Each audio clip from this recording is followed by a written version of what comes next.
Muy buenos días.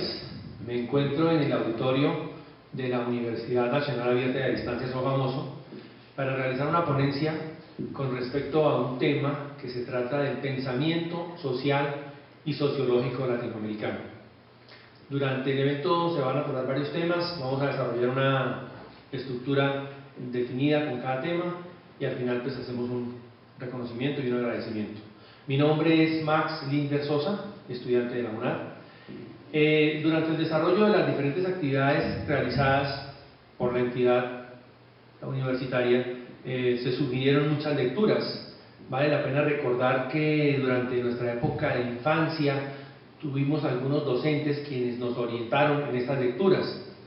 Desde luego que esto marca un hito en el futuro estudiante o futuro profesional, porque recordamos con mucho afecto aquellas lecturas que nos sugirieron en su momento. Por decir algo, en mi época hablamos de El túnel de Ernesto Sábato, Rayuela, 100 años de soledad, que de todos modos marcan en nosotros alguna estructura.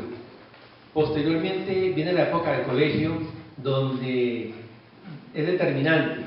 No es lo mismo un estudiante de un seminario o de un colegio lasallista o de un politécnico, porque desde luego tienen otros principios, otros conceptos que finalmente recaen en su nivel profesional a futuro.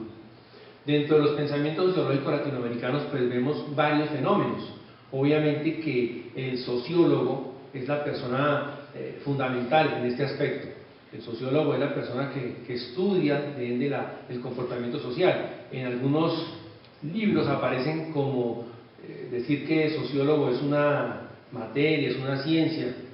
Están pues en un tema bastante amplio para debatir. Tenemos importantes sociólogos como lo es Karl Marx, quien pues tiene unas teorías muy acertadas, otras un poco adversas, pero quien lee sus documentos no quiere decir necesariamente que tenga que seguir linealmente todos estos parámetros. Desde luego que sirve como una consulta para más adelante poner en práctica. Tenemos otro sociólogo como lo es Max Weber, quien también da unos conceptos bien interesantes, Emily Durkheim, y tenemos a Augusto Comte, quien también se le denomina el padre de la sociología, fue quien colocó el primer término de sociología en estos libros tan importantes. De esta manera pues vemos cómo la sociología forma parte importante de este gran argumento que estamos desarrollando. Latinoamérica tiene un fenómeno muy importante. Hay muchos países con los cuales se ve involucrada directamente este fenómeno. Por ejemplo, Brasil, que en un momento pues, fue un país muy desarrollado, Argentina, Chile, Bolivia, pero con el tiempo sus mismos gobernantes se encargan de trazar unas políticas diferentes, unas políticas que de comienzo tuvieron una fundamentación bien importante: luchar por las gentes menos favorecidas, por la educación, por sus organismos de desarrollo, la cultura, pero finalmente ellos cuando ya tienen poder pues se olvidan de estas promesas. Entonces estos fenómenos sociales se ven aquí un poquito obstruidos.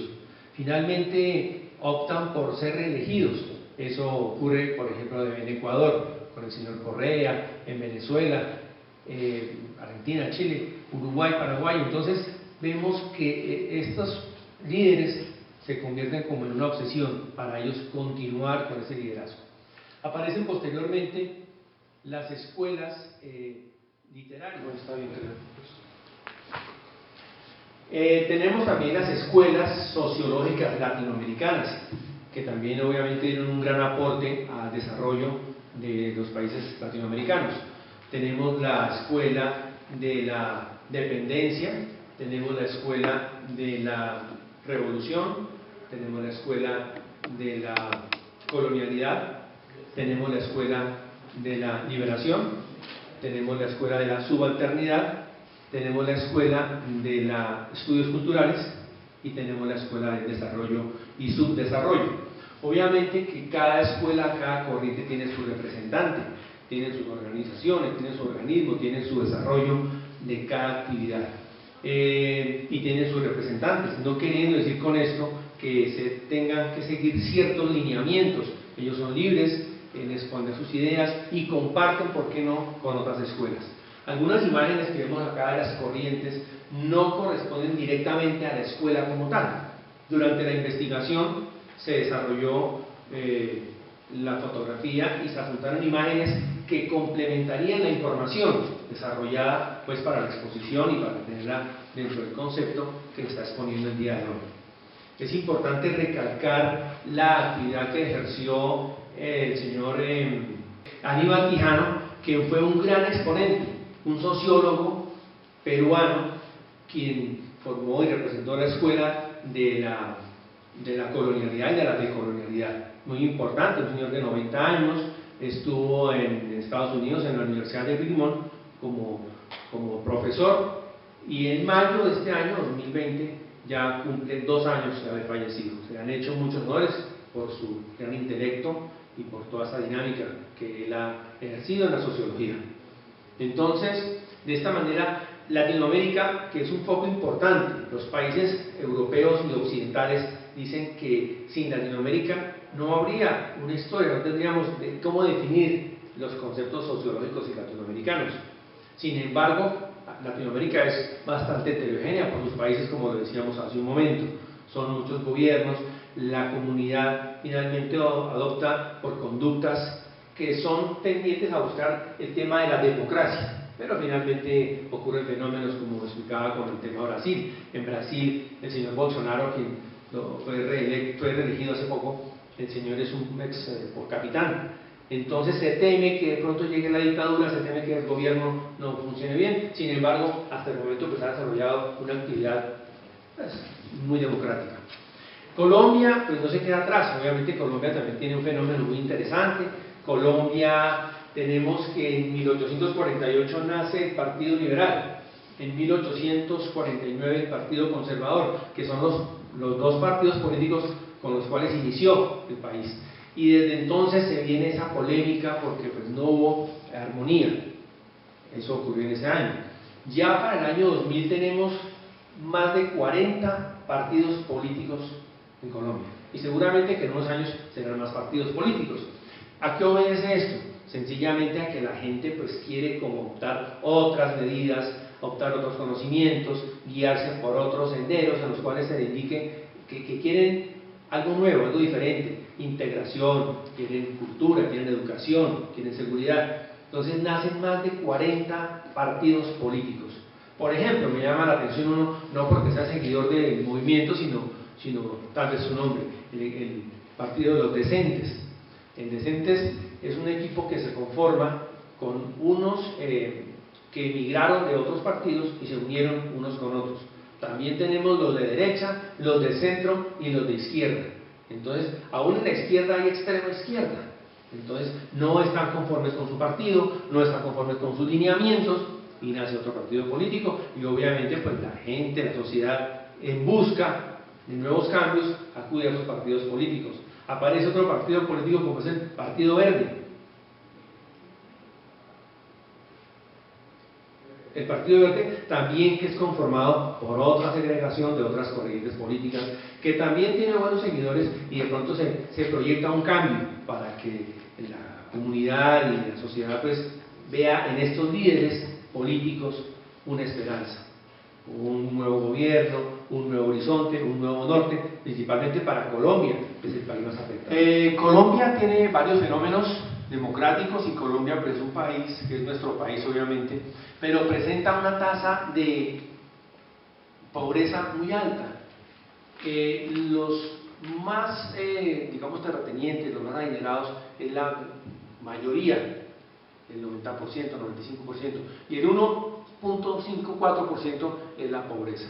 Colombia tiene muchas probabilidades de estudio, de educación, el gobierno nacional da muchas ayudas, muchos apoyos económicos para estudiar. Tenemos empresas como el SENA y otras universidades que dan la oportunidad que los jóvenes se preparen, estudien y salgan adelante. Lamentablemente no somos un país de cultura, somos un país lamentablemente decirlo subdesarrollado que afecta muchísimo nuestro rendimiento y nuestra evolución. Entonces por ese concepto pues las cosas no terminan como queremos, no se desarrollan como eventualmente se quisiera en el ámbito nacional, pero de todos modos tenemos que seguir aportando y los futuros profesionales que sigan enseñando, aportando a la cátedra y a la educación. ¿Alguna pregunta de la audiencia, por favor? Sí, señor, una pregunta. ¿Cuáles son los nuevos escenarios en la sociología latinoamericana? ¿Y cuál es la responsabilidad que tienen los nuevos movimientos sociales, sus complejidades a partir de nuestras propias realidades de la región? Bueno, muchas gracias. Los movimientos sociales, de los cuales se me está haciendo la pregunta, es muy interesante porque vemos un ejemplo muy claro en Chile. En Chile hace unos meses se presentó una manifestación por parte de grupos feministas y coreaban una canción muy interesante que creo que dio la vuelta al mundo porque se sentían pues afectadas, obviamente. Y a este movimiento se sumaron otros países y el movimiento social ha crecido. No como partido político, pero sí como movimiento porque quieren manifestar, quieren demostrar a sus gobiernos y a todo el mundo que también tienen derechos y también tienen deberes, pero que quieren ser escuchados. Entonces también en Colombia pues no se apartan los movimientos sociales, tenemos movimientos sociales del transporte, movimientos sociales de comunidades indígenas, afrodescendientes, comunidades LGBTI, comunidades feministas que también están peleando por sus derechos, lo cual pues también lleva a que a veces la misma democracia se vea afectada por esto. El 21 de noviembre del año pasado se presentó un movimiento político, un paro, quienes lo promovían era la parte de educadores, sin embargo se convirtió esto en una polémica para todo el gobierno y cada 25, cada 21 del mes siguiente, el mes siguiente, se han presentado movimientos sociales. Entonces, pues de esta manera vemos que nuestra comunidad está orientada a hacer manifestaciones, a contar, a pelear por sus derechos, pero lo hacen de una manera un poco no dentro de los lineamientos de la democracia y dentro de los límites establecidos, generan bastantes problemas sociales. Bueno, ya para terminar, yo quería hacer una pequeña reflexión en cuanto a las lecturas, que con esto inicié mi charla, mi ponencia. Entonces, cuando a uno le dicen, léase un buen libro, entonces uno pregunta, bueno, ¿cuál es un buen libro? ¿Hay libros buenos o hay libros malos? ¿O hay libros que su literatura no corresponde a las orientaciones de la persona que está leyendo? Yo diría que es importante obtener de esos libros la información importante. Es como cuando se dice que escuchar buena música. ¿En qué consiste la buena música? La buena música consiste en la que a uno le gusta. Y sobre ese tema estuvimos también tratando en el desarrollo de la actividad, pero pues no se preguntó, no se dio una pauta para en esta conferencia charlar sobre la música, que es un tema bastante grande, sobre los conceptos y las líneas musicales que la gente escucha. Entonces quedará tema para otra nueva intervención. Agradezco mucho su asistencia, de esta manera me despido. Muchas gracias por el mensaje, por compartir con ustedes. Les habló Max Linder Sosa. Gracias, un feliz día.